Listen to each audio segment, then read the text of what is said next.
प्रमद बर' बिथांनि मुसलमानफोरखौ लानानै मोनसे गिदिर थगायनाय। बिथाङा मा थगायदों? एक नाम्बार दक्षिण मुसलमान पारा दतमा कन्स्टिटुएन्सिनि सिङाव थानाय बे ओनसोलाव, बे जायगायाव, बे गामियाव मोनसे मस्जिद खुलुमग्रा थानसालिनि नामाव मोनसे ब्लेंक चेक हरदों। नाथाय बे चेकखौ जेब्ला बिथांमोना फैसा बख'नो थाङो अब्ला बिथांमोना बेंक मेनेजारजों मा बुंजाहरखो? बे चेकआव थाइसेबो फैसा, बे चेकआव होनाय एकाउन्ट नाम्बाराव थाइसेबो फैसा गैया, नोंथांमोना लांफिनदो बेखौनो। एसेबां थगायो इउपिपिएल दोलोआ। प्रमद बर' बिथाङा जे बिथाङा नमिनेसना होनाया केन्डिडेट सारा बिथांना केन्सेल जानोसै, हा हु धोन सम्पति लाख'नो हालायलायै बिथाङा बायबाय, नाथाय खोन्थानानै होनो इलेक्सन नमिनेसन होनायाव हिसाब खिथाब खिथानो लाजिनानै बानानै रायजोफोरजों माबा बुंजागोन साननानै बिथाङा दोनखुमादोंमोन। नाथाय दा केन्सेल थांसै। दिनैनि भिडिअनि गेजेरजों बेखौनो नोंथांमोना आङो फोरमायनो आखायाव लादों। नोंथांमोना भिडिअखौ जोबजासिम नायलांबानो जाबाय। जेब्ला सासे सिटिजेना केन्डिडेट हिसाबै नमिनेसन गथायो, बे नमिनेसन गथायनायाव गासिबो सय सम्पतिफोरखौ लिरनानै होजोबनांगौ। नाथाय प्रमद बर' बिथाङा 5 बोसोर CM जानायनि गेजेरावनो ओरैबादि हा हु लाख'नो हायै फिसा फिसौ बिसि गासैबो जाथि खुरमानि नामाव सोरजिनो हाबाय।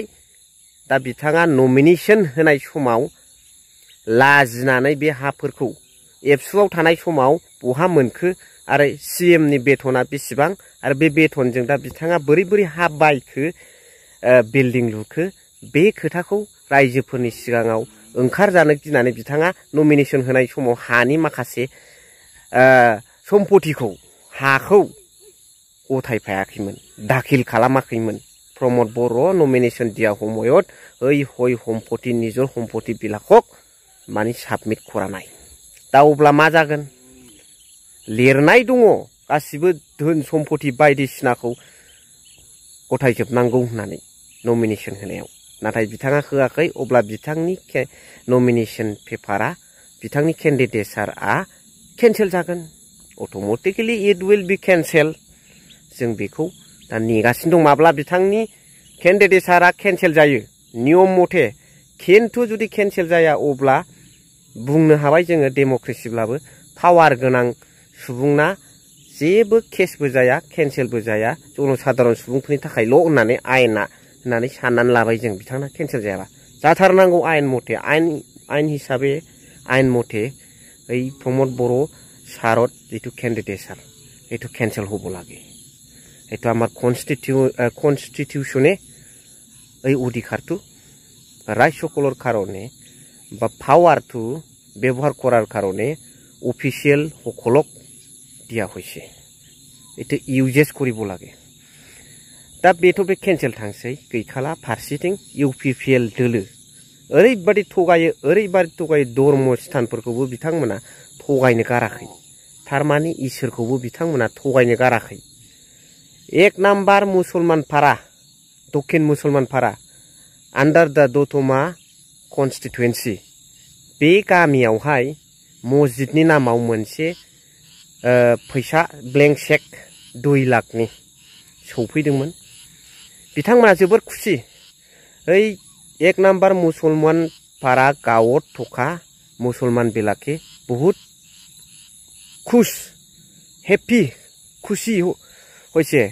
ওই কারণে খুশি হয়েছে যে ইউপিপিএল দলে 2 লাখ টাকার মসজিদত নামৰ ব্লেংক চেক বিতরণ করেছে। কিন্তু बिथांमोना दा नुबाय बे ब्लेंक चेकखौ सिफायनो थाखाय कमिटि दानानै मस्जिदनि जेनेखि डेभेलपमेन्ट बेखौ मावनो थाखाय बिथांमोना बेंकआव थांबाय। दा बेंक मेनेजारजों मा होनजाखो?